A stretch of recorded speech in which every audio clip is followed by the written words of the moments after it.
요나서 4장 1절부터 3절입니다. 길지 않은 말씀이니까요, 우리가 합독으로 읽도록 하겠습니다. 같이 읽겠습니다. 요나가 매우 싫어하고 성내며 그래서 기도하여 이르되 내가 고국에 있을 때에 이러하겠다고 말씀하지 아니하였나이까.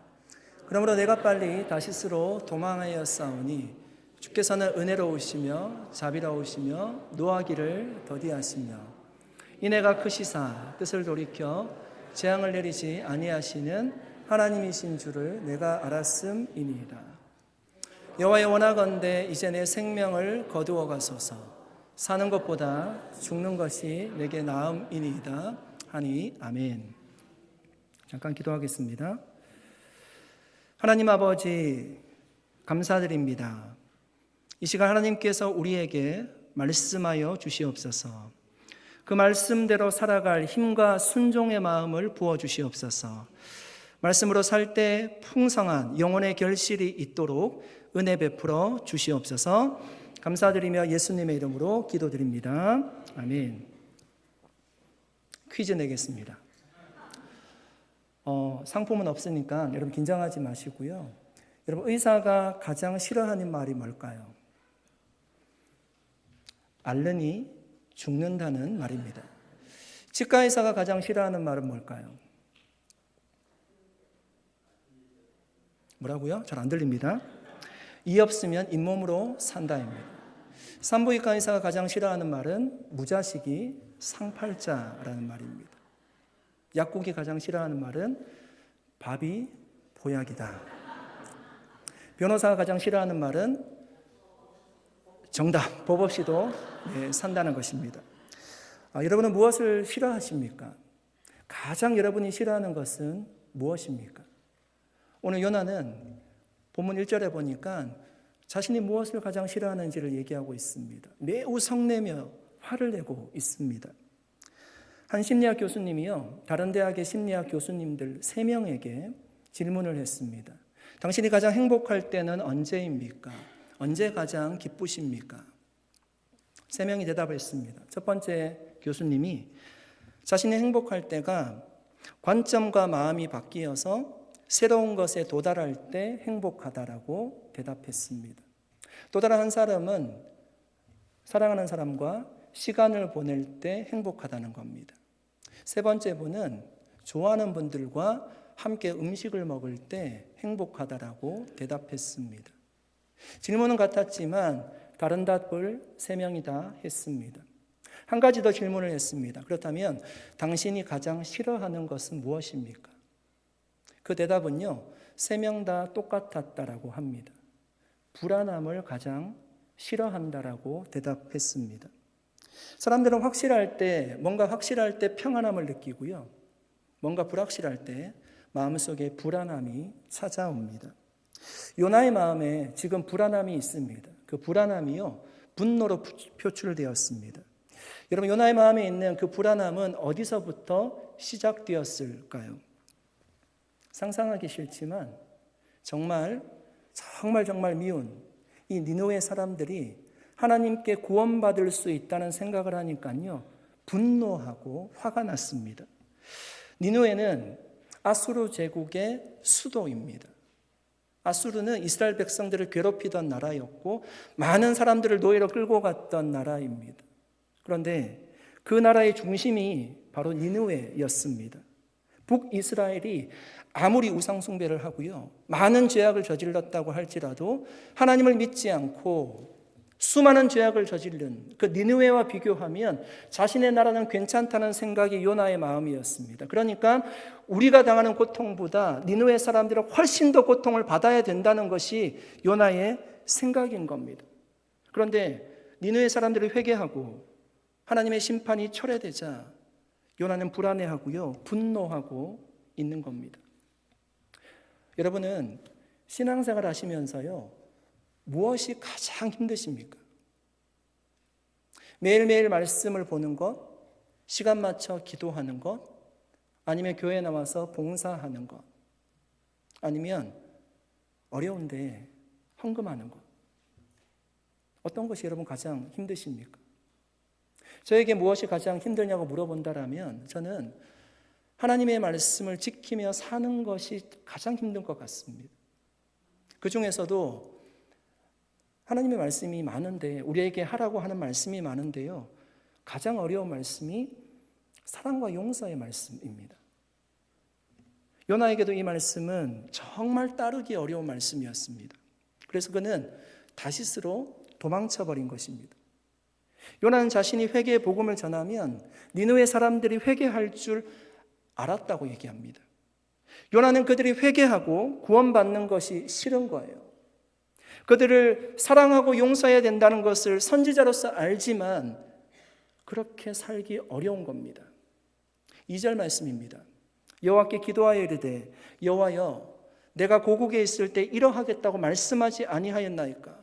그러므로 빨리 다시스로 도망하였사오니 주께서는 은혜로우시며 자비로우시며 노하기를 더디하시며 이내가 크시사 뜻을 돌이켜 내리지 아니하시는 하나님이신 줄을, 재앙을 내리지 않는 하나님이신 줄을 내가 알았음이니이다.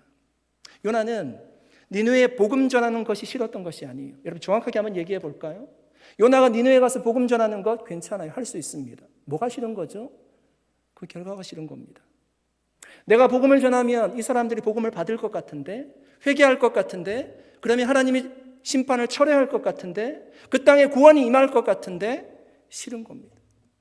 여러분 우리도 그렇게 살지 않습니까? 다 알지만 사랑하기 어렵습니다. 다 알지만 용서하기 어렵습니다. 요셉이 아버지의 부탁을 받고요, 형들이 일을 하고 있는 들판으로 갔습니다. 어떻게 하고 있는지 아버지가 보라고 했습니다.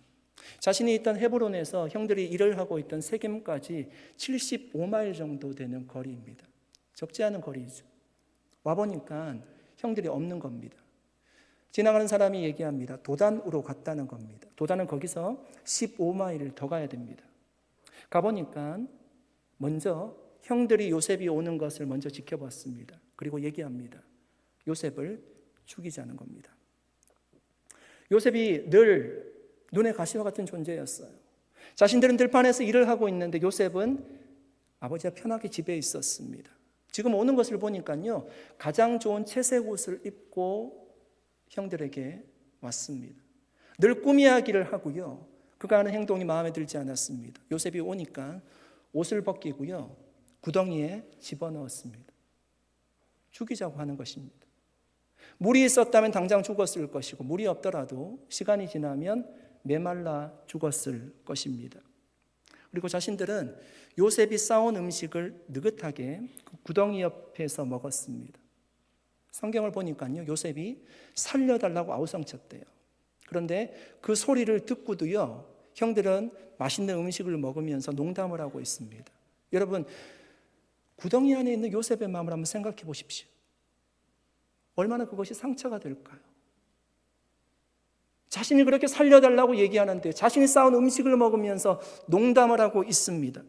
그 잔인함이 요셉의 가슴에 얼마나 큰 상처로 남았을까요? 형들은 결국 요셉을 은 20에 미디안 상인에게, 애굽으로 가는 상인에게 팔아버렸습니다. 여러분 결국 우여곡절 끝에 요셉이 애굽의 총리가 되었습니다. 그 땅에 기근이 심하게 들고요, 형들이 양식을 사러 애굽으로 왔습니다. 당연히 요셉인지 모르죠. 요셉은 형들인 줄 알아봤습니다. 모른 척하고요, 그들을 정탐으로 몰아갑니다. 누가요? 요셉이. 형들이 자신을 변호하면서 얘기합니다. 우리는 한 아버지의 12아들인데 우리가 10명이 내려왔고 하나는 없어졌고 하나는 아버지와 함께 있노라고 대답했습니다. 요셉이 그렇다면, 정말 이 말이 사실이라면 내 동생을 데리고 다시금 여기 오라고 얘기합니다. 형들이 요셉과 이런 대화를 나누고 있을 때 그때 그들이 깨닫게 된 것이 있습니다. 창세기 42장 21절 22절입니다. 그들이 서로 말하되 우리가 아우의 일로 말미암아 범죄하였도다. 그가 우리에게 애걸할 때에 그 마음의 괴로움을 보고도 듣지 아니하였으므로 이 괴로움이 우리에게 임하도다. 르우벤이 그들에게 대답하여 이르되 내가 너희에게 그 아이에 대하여 죄를 짓지 말라고 하지 아니하였더냐. 그래도 너희가 듣지 아니하였으므로 그러므로 그의 핏값을 치르게 되었도다 하니. 여러분, 형들이 뭐라고 얘기하죠? 자신이 죄를 지었다는 겁니다. 한 행동에 대해서 후회를 하고 있습니다. 요셉도 여러분 그 얘기를 듣고 있어요. 그런데 말씀을 보니까요, 당시에 통력을 세웠대요. 언어가 달랐기 때문이에요. 그러니까 형들은 얘기를 하면서 애굽의 총리가 당연히 모를 줄 알고 얘기를 하는 겁니다. 그런데 요셉은 다 알아듣고 있는 거죠. 여러분, 우리는 요셉의 사건을 보면서요, 요셉이 믿음 있는 사람이기 때문에 형들을 쉽게 용서했다라고 생각할 수 있습니다. 그런데 여러분, 그 사건을 다 읽어보시면요, 요셉이 정말 형들을 용서하기가 얼마나 어려웠는지를 알게 돼요. 아주 힘든 과정을 거칩니다. 요셉이 3번이나 울었어요. 형들이 요셉에게 한 일을 후회한다는 그 얘기를 듣고요, 밖으로 뛰쳐나가서 웁니다. 베냐민 동생을 데리고 왔을 때요, 동생을 사랑하는 마음에 방 안으로 들어가서 크게 울었습니다. 마지막은 3번째, 자신이 요셉이라는 것을 밝히고요, 얼마나 크게 울었는지 애굽의 사람들이 다 알 정도로, 애굽의 궁중에 들릴 정도로 울었노라고 얘기하죠. 그런데 제가 하고 싶은 얘기는 여기서부터예요. 중요한 것은요, 여러분 그 사건을 잘 읽어보시면 요셉이 형들을 용서했다는 말이 한마디도 없어요. 요셉은 어떻게 하는가 하면 그 일이 하나님이 하셨음을 그냥 인정하셨을 뿐이에요. 하나님이 섭리하셨음을 그냥 인정하는 거예요. 나를 먼저 보내서 그 백성을 살리시려고 하나님이 그렇게 하셨구나, 그냥 인정할 뿐입니다. 요셉은 어쩌면 인간적인 마음으로는요, 용서하지 못했을 수도 있습니다. 그러나 하나님의 섭리를 깨달은 거죠. 하나님이 역사하셨구나 하는 것들을 깨달을 때 그냥 하나님의 사랑으로요, 그냥 그것을 이렇게 큰 보자기처럼 그냥 덮는 겁니다. 그래서 어떤 학자는 요셉의 용서를 이렇게 표현해요. 용서 없는 용서다, 이렇게 표현합니다. 여러분, 우리도 사랑과 용서를 실천할 수 있는 방법은 없을까요? 우리가 다른 사람을 여러분 용서하지 못하는 성경적인 이유는요, 단 한 가지입니다.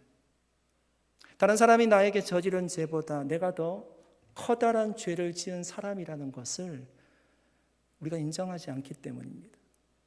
나보다 니느웨 사람들이 훨씬 더 큰 죄를 지었다라고 우리는 늘 생각하고 살아가죠. 내가 다른 사람에게 베풀어야 될 용서보다 내가 하나님께 받는, 아니면 많은 사람들에게 내가 받은 용서가 더 커다라고 우리는 더 크다고 생각하지 않습니다. 어떤 임금이 한 종에게 10,000달란트를 탕감해 줬습니다. 여러분, 그 돈이 어느 정도 되는 액수인가 하면요, 한 달란트가요 6,000데나리온이에요. 한 데나리온이 사람들의 하루 품삯입니다. 그러니까 한 달란트는요 6,000일을 일해야지 벌 수 있는 돈이에요. 공일 빼면 한 20년 일해야 될 겁니다. 그러니까 10,000달란트는요 우리가 헤아릴 수 없는 돈이에요. 그 돈을 탕감받은 겁니다. 그런데 그가 집에 돌아가다가 자신에게 100데나리온 빚진 자를 만났습니다. 100데나리온은 100일 일하면 벌 수 있는 돈이에요. 그런데 그 사람이 어떻게 하는가 하면요, 성경에 보니까 목을 잡았대요. 돈 내놓으라는 겁니다. 이 사람이 엎드려서 시간을 달라고 부탁했습니다. 그런데 시간 주지 않고요, 감옥에 쳐넣었습니다. 돈 안 주면 감옥에서 나오지 못한다는 얘기입니다. 여러분, 어떻게 이럴 수 있습니까? 자신이 탕감받은 걸 생각하면 어떻게 이렇게 모질게 할 수 있어요? 그런데 그 본문이 주는 메시지는요, 우리도 그렇게 살아갈 수가 있다는 얘기죠. 아이들에게 사탕 10개를 주었습니다. 그 10개 중에 한두 개 친구에게 주라고 하면 잘 줄까요? 네, 이렇게 하시는 분은 착한 아이를 둔 부모님들입니다.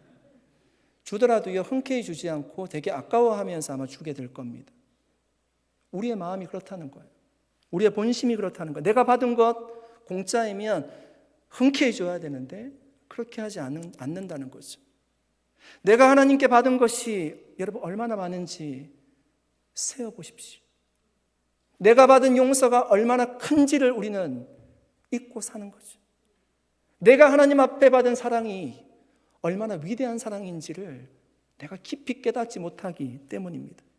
여러분, 이 비유는 이렇게 맞춰져요. 마태복음 18장 35절입니다. 너희는 각각 마음으로부터 형제를 용서하지 아니하면 나의 하늘 아버지께서도 너희에게 이와 같이 하시리라. 여러분, 이 말씀 보십시오. 하나님의 용서가요, 조건적으로 기록되어 있어요. 너희가 먼저 용서하지 않으면 하나님이 너희를 그렇게 용서하지 않을 거라는 겁니다. 그런데 여러분, 이 말씀을 잘 묵상해 보시면 우리를 굉장히 좀 당황스럽게 합니다. 그러니까 왜냐하면 예수님이 우리 죄를 다 용서하셨잖아요. 십자가와 부활을 통해서요, 예수님이 다 용서하셨잖아요. 예수님의 사랑이 조건적인 사랑입니까? 예수님의 용서가 조건적인 용서였다면 예수님의 구원이 조건적일 텐데 성경은 그렇게 얘기하지 않고 있기 때문입니다. 예수님의 구원은 완전했고 예수님의 용서는 완전했기 때문이에요. 그런데 우리가 매일 외우는 주기도문에도 이렇게 나와 있습니다. 우리가 우리에게 죄 지은 자를 사하여 준 것 같이 우리 죄를 사하여 주시옵고, 우리가 먼저 우리에게 죄 지은 자를 용서해 주지 않으면 하나님께서 우리 죄를 용서해 주지 않는 듯 이 말씀이 들려집니다. 여러분, 우리는 보통 이럴 때 어떻게 하죠? 그냥 예수님의 구원이 크니까 이 말씀을 그냥 흘려보내고요, 이런 말씀은 중요하지 않은 말씀으로 생각하는 경향이 있습니다. 여러분, 이 말씀을 어떻게 이해해야 될까요? 우리는 예수님의 십자가로 죄 용서함을 이미 받았습니다. 여러분, 믿으십니까? 이미 받았어요. 그런데 여러분, 우리가 현실을 살아가잖아요. 현실에서 수많은 사람들을 만나고 살아갑니다. 많은 일들이 있습니다. 주님 뭐라고 말씀하시는가 하면 이미 받은 용서를 우리가 실천하며 살아야 된다는 거예요. 그때 하나님은 우리의 일상의 죄를 용서해 주신다는 거예요. 우리가 다 만달라한테 탕감받은 자라는 겁니다. 그 엄청난 용서를 받았다라면 일상에서 우리가 그 용서를 실천하며 살라는 것입니다. 요셉의 스토리를 통해서 우리가 보았듯이 여러분 더 정확하게 한번 얘기해 보면요, 용서하지 못할 수도 있습니다. 그런데 하나님께서 우리에게 베풀어 주신 그 사랑이 너무나 크기 때문에 그 사랑으로 그냥 이렇게 덮는 거예요. 그 허물을 보지 않고요, 덮는 겁니다. 좋지 않은 사건이었지만 하나님이 일하셨음을 내가 인정하는 겁니다. 믿는 겁니다. 그것이 어쩌면 우리가 할 수 있는 최대한의 용서일 겁니다. 예수님이 부활하신 후에 디베라 바닷가에 제자들을 만나러 갔습니다. 숯불에 떡과 고기를 구워두고요, 제자들이 무트로 나오자 그들과 아침 조반을 드십니다. 조반을 다 먹고 나서요, 예수님이 베드로에게 물으십니다. 요한의 아들 시몬아, 내가 나를 사랑하느냐? 3번 물으셨어요. 그런데 여러분, 그 본문 한번 읽어보십시오. 예수님이 베드로를 용서했다는 얘기는 없습니다. 그냥 너 나 사랑해? 3번 물으셨어요. 무슨 얘기인가 하면 나 너 사랑해. 너도 나를 그렇게 사랑해야 돼. 그리고 그 사랑 가지고 너는 살아가야 돼. 이 얘기를 하고 싶은 거죠. 요나도 니느웨에 복음 전하라는 첫 번째 명령이 주어졌을 때 여러분 그렇게 생각했다면 얼마나 좋았을까요? 하나님이 나를 너무 사랑하셨으니까 내 머리로는 이해를 되지 않지만 정말 분노가 있지만 화가 나지만 그래도 내가 니느웨 사람들에게 복음 전하리라. 그 사랑 가지고 내가 나아가리라 생각했다면 요나의 스토리가 바뀌게 되었을 겁니다. 어떤 분들은 여러분 평생을 같은 교회에서 신앙생활 하시면서 젊었을 때 다툰 것을 가지고요, 주님 나라 가기 전까지 그냥 그대로 안고 살아가시는 분들이 계십니다. 우리 교회는 없습니다. 왜냐하면 제가 2년밖에 되지 않았고 이제 3년 차인데 한 분도 그런 분을 본 적이 없습니다. 크게 웃어주셔야 됩니다. 네. 그 정도로 여러분 정말 가지고 있어야 되는 것입니까? 평생 그렇게 가지고 있어야 되는 것입니까? 마음의 상처 때문에 용서는 하지 못하더라도 적어도 화해할 수는 있습니다. 마음 아픈 사건이겠지만 그 사건 속에서 그냥 하나님의 섭리가 있음을 인정하는 겁니다. 사랑하는 여러분, 요나 니느웨 사람들이 회개하는 모습을 보고 내 생명을 거두어 가려고 합니다. 하나님, 사는 것보다 죽는 것이 더 낫다라고 합니다. 무엇 때문에요? 왜 그렇게 고백하죠? 그들이 회개하는 것을 보니까요, 그렇게 얘기하는 겁니다. 그 정도로 요나에게 용서가 어렵다는 것입니다. 마음의 큰 상처 때문에 용서할 수 없다면 우리가 하나님의 사랑으로 덮어야 됩니다. 여러분, 가까운 사람이 상처를 주게 되면요, 그것이 훨씬 더 오래가는 이유가 너무 사랑했기 때문이잖아요. 그런데 정말 주님 사랑 깨닫고 하나님이 역사하셨음을 우리가 인정한다면요, 내가 흔쾌히 용서하지는 못하더라도 하나님이 역사하셨음을 그냥 깨닫게 되고, 아, 정말 주님이 이것을 그냥 이렇게 주님 사랑으로 덮으시기를 원하는구나, 그렇게 깨닫는 것이 주님이 우리에게 원하시는 것입니다. 용서의 삶을 우리가 그렇게 실천할 수 있는 저와 여러분이 되셔서 정말 우리 마음속에 어떤 불안함이 아니라 하나님이 주신 평안함으로 신앙생활을 할 수 있기를 예수 그리스도의 이름으로 간절히 축복합니다. 우리가 햄버거나 여러분 피자를 먹을 때 소다 음료를 이렇게 자주 마시는데요, 저는 그런 음료를 굉장히 좋아합니다. 이렇게 뭐 햄버거, 뭐 예전에 치킨 같은 거 먹을 때 이렇게 큰 잔으로요 3잔씩 마셨습니다. 근데 지금은 이제 좀 많이 줄였고 제로를 마십니다. 제로를. 그런데 거기 들어가는 여러분 설탕을 보시면요, 정말 깜짝 놀랍니다. 작은 캔 하나에 각설탕 한 10개 정도 들어간다고 하거든요. 그러니까 그거를 이제 분말로 만들어 놓으면 굉장한 양입니다. 그런데 우리가 그 사실을 여기 모르는 분은 거의 없을 겁니다. 알면서도 우리가 마십니다. 왜냐하면 눈에 보이지 않거든요. 설탕이 당장 눈에 보이지 않거든요. 알면서 그냥 마시게 되죠. 많이 마시면 건강을 해칠 수 있다는 것도 알고 있습니다. 그런데 다시금 찾게 됩니다. 여러분, 죄라는 것이 이와 비슷합니다. 알지만 우리가 행하는 죄들이 훨씬 많습니다. 이스라엘 백성들이 우상 숭배가 죄라는 것을 몰랐기 때문에 우상 숭배를 했을까요? 아간이 여리고에 들어가면 훔치면 안 된다는 것을 몰랐기 때문에 뭔가를 훔쳤을까요? 사울이 자신이 왕인데 사무엘을 기다려야 됨을 몰랐기 때문에 자신이 그냥 제사를 집내해 버렸을까요?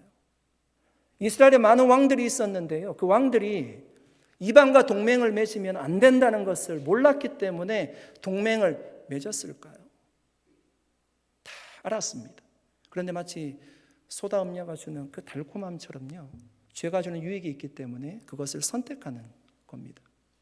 요나는 선지자예요. 그는 하나님이 어떤 분이신지 누구보다도 많이 알고 있었습니다.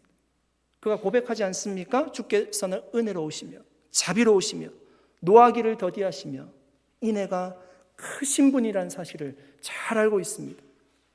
이 사실을 잘 알았기 때문에요, 니느웨로 도망친 거예요. 하나님이 정말 니느웨 백성들을 용서해 주실까 봐 도망친 거. 여러분, 요나가 반대로 한번 생각해 보십시오. 요나가 반대로 하나님이 어떤 분이신지 몰랐다면 다시스로 도망쳤을까요? 여러분, 어떻게 생각하세요? 도망치지 않았을 겁니다. 오히려 하나님을 아니까요, 그는 도망쳐 버렸어요. 그렇다면 우리가 좀 질문해 봐야 되죠. 하나님을 모르는 것이 훨씬 더 나을까요? 성경은 그렇게 얘기하지 않습니다. 하나님을 아는 지식에 힘쓰라고 합니다. 우리가 망하는 것이요, 지식이 없어 망한다라고 얘기하고 있어요. 그런데 왜 우리는 그 지식을 알면서도 그 말씀대로 살아가지 못하는 걸까요? 그 알미요, 그냥 머리로 알매 남아서는 안 된다는 것입니다. 지식적인 알매에 그쳐서는 안 된다는 것이에요. 그것은 우리를 교만하게 만듭니다. 하나님을 안다는 것은 성경에서 다분히 경험적이에요. 체험적이에요. 여러분, 여기에 있는 분들은 다 예수가 그리스도라는 사실을 고백하시는 분들이겠지만 여기에 없는 분들도, 그러니까 세상 사람들도 예수가 구원자로 왔다는 것을 지식적으로 아는 사람들은 많습니다. 그런데 그렇게 해서 구원받는 게 아니죠. 구원을 받으려면 실제로 예수님을 믿어야 돼요. 그죠? 체험적이라는 것입니다. 바리새인과 서기관들이 여러분 하나님에 대해서 굉장히 많이 알았습니다.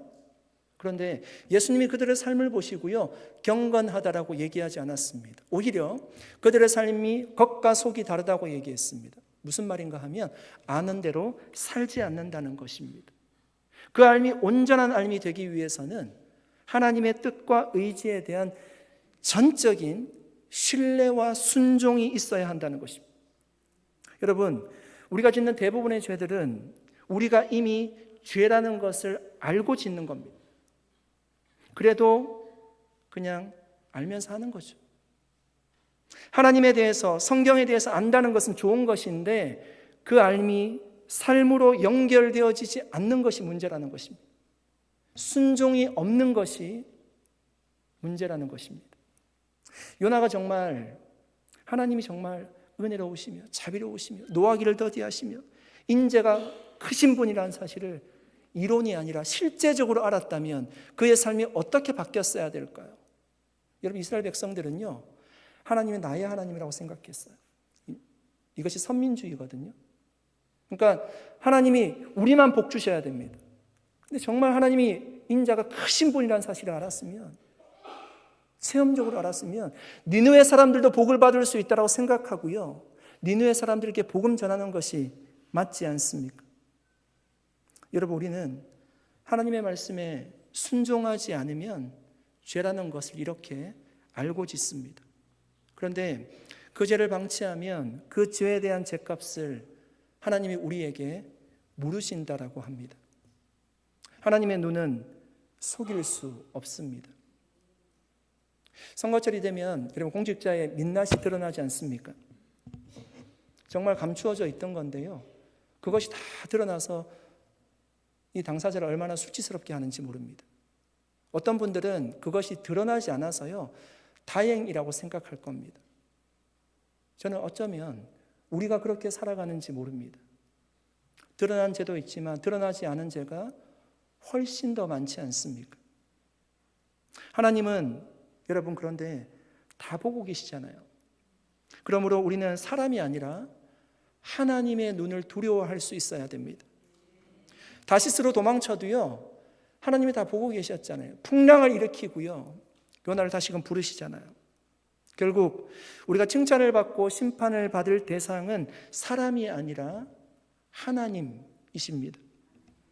여러분, 하나님을 아는 만큼 우리가 순종함으로 행하는 저와 여러분이 되셔서 심판이 아니라 하나님 앞에 큰 칭찬을 받을 수 있기를, 죄를 멀리하게 될 수 있기를 예수 그리스도의 이름으로 간절히 축복합니다. 3절 말씀 우리 같이 한번 읽어보도록 하겠습니다. 3절입니다. 여호와여, 원하건대 이제 내 생명을 거두어 가소서. 사는 것보다 죽는 것이 내게 나음이니이다 하니. 여러분, 평생 신앙생활 해오시면서요, 이렇게 기도 드려보신 적이 있으세요? 하나님, 저 죽고 싶어요. 요나의 기도가 지금 죽고 싶다는 거예요. 주님, 내가 사는 것보다 죽는 편이 더 낫겠습니다. 그들이 회개하는 것이 얼마나 싫었으면요, 요나가 이렇게 기도할까요? 요나는 선지자예요. 선지자가 죽고 싶다라고 하나님 앞에 기도하고 있어요. 구약시대 때 여러분 대표적인 선지자가 엘리야 선지자입니다. 예수님이 변화산에서 두 명을 만나시잖아요. 모세와 엘리야를 만나는데, 모세는 율법을 받은 사람이고 엘리야는 모든 선지자의 대표적인 선지자예요. 그가 광야로 들어가서 주님, 하나님, 내 생명을 거두어 가십시오. 내 생명을 취하시옵소서. 그렇게 기도했지 않습니까? 여러분, 우리도 하나님 앞에서 때로는 그렇게 부르짖을 때가 있습니다. 왜 요나가 죽고 싶다라고 지금 얘기하고 있습니까? 하나님의 뜻이 성취되었기 때문이에요. 여러분, 이 말을 한번 잘 들어보십시오. 요나가 왜 지금 죽고 싶다라고 얘기를 하는가 하면 하나님의 뜻이 이루어졌기 때문이에요. 니느웨 사람들을 회개하는 것, 그거 하나님의 뜻이었는데 그 뜻이 이루어졌기 때문에 내가 죽고 싶다라고 얘기하는 거예요. 우리의 삶에 하나님의 뜻이 성취되는 것을 다 좋아하는 것이 아니라는 거죠. 여러분, 우리도 하나님의 뜻이 성취가 되면 다 기뻐하고 좋아할 것 같은데 그렇지 않을 수 있습니다. 내가 생각한 것과 맞지 않으면 싫은 겁니다. 여러분, 한번 적용해 보실래요? 똑같이 한번 적용해 보실까요? 지금 우리가 복음 전에서 이 지역에 있는 수많은 사람들이 다 예수를 믿게 되었어요. 다 회개하고요, 부흥이 일어났습니다. 수많은 사람들이 교회로 몰려옵니다. 우리가 꿈꾸던 거죠. 간절하게 기도하는 겁니다. 꿈에서라도 하나님의 부흥을 경험해 보고 싶은 것이 우리의 마음이지 않습니까? 그 일이 실제적으로 일어났어요. 그런데 그렇게 수많은 사람들이 들어오면요, 교회가 많이 바뀌어야 됩니다. 예배도 더 늘어나야 되고, 봉사자도 더 많이 세워져야 되고, 음식도 더 많이 만들어져야 되고, 장소도 비좁을 것이고요. 여름이면 굉장히 더울 것입니다. 제가 미리 말씀드리는 겁니다. 제가 미리 말씀드려요. 작년에도 고생했는데 올해는 더 더울 겁니다. 얼마나 많은 어려움들이 있습니까? 하나님의 뜻이 영원 구원이고 그 일이 성취되는 것임에도 불구하고 싫을 수 있다는 것. 저는 요나의 마음을 묵상하면서요, 요나가 정말 죽고 싶었을까? 정말 죽고 싶어서 이렇게 하나님 앞에 매달렸을까? 아닌 것 같습니다. 요나가 그렇게 하나님 앞에 토로한 것은요, 정말 어린아이가 때를 쓰듯이 하나님 내 마음 알아달라는 겁니다. 정말 죽고 싶었다면요, 가룟 유다와 같이 보이지 않는 곳에서 죽음을 선택할 수 있습니다. 그러나 그렇게 하지 않았잖아요. 자신이 그 정도로 싫다는 것을, 어쩌면 하나님, 저 그렇게 힘들어요, 힘들다는 것을 하나님 앞에 기도하면서 마음을 토로했을 뿐입니다. 하나님이 그 기도를 들으시고요, 우리가 다음 주에 살펴볼 텐데 요나를 설득하세요. 자신이 왜 그렇게만 할 수 있는지를 설득하시는 장면을 보게 됩니다. 사랑하는 여러분, 요나의 이런 행동이 옳다고는 할 수 없습니다. 그런데 그는 하나님 앞에서 기도하면서 가감없이 자신의 마음을 토로한 것입니다. 다윗이 원수를 막 저주하지 않습니까? 그 집안이 끊어지게 하시고 아이를 갖지 못하게 하시고, 시편에 그런 내용들로 가득합니다. 그것이 정말 원수가 그렇게 되기를 원한다기보다는요, 다윗의 마음이 그렇게 힘들었음을 하나님 앞에 토로하는 것이죠. 여러분, 힘들 때 누구를 찾으십니까? 저도 돌아보니까 힘들 때 하나님을 찾게 되더라고요. 그냥 하나님 앞에 조용히 묵상하면서 하나님의 마음을 느끼려고 합니다. 하나님이 제 인생 가운데 왜 이런 어려움을 주셨을지 생각하게 됩니다. 그러면 하나님이 제 마음을 위로하시고요, 그때 인생의 해답을 늘 주셨습니다. 사랑하는 여러분, 말 못할 고민과 답답한 문제를 가지고 있습니까? 하나님, 나 죽여주십시오. 사는 것보다 죽는 것이 낫겠습니다 라고 힘든 그런 마음을 가지고 있을지라도, 여러분, 그 문제를 가지고 고스란히 하나님 앞에 나아가서 토로할 수 있기를 바랍니다. 우리의 답답한 마음을 아시는 분도 하나님밖에 없고, 문제의 정답을 아시는 분도 하나님밖에 없기 때문에 그렇습니다. 여러분, 하나님은 기도하시면 우리의 목소리를 들으시고 응답하시는 분이신 줄로 믿습니다. 다 들으시고 위로하시고 해결의 열쇠를 우리에게 주실 줄 믿습니다. 여러분 마음 가운데 지금 가지고 있는 문제가 있다면 정말 그 문제 가지고요, 고민하지 마시고, 사람의 얘기에도 때론 위로를 받지 못할 때가 있습니다. 고스란히 주님 앞에 아뢰셔서 하나님의 음성을 듣고 위로받고 다시 산소망 가운데 살아갈 수 있는 우리 산호서 온누리교회 모든 성도님들 다 되시기를 축복합니다.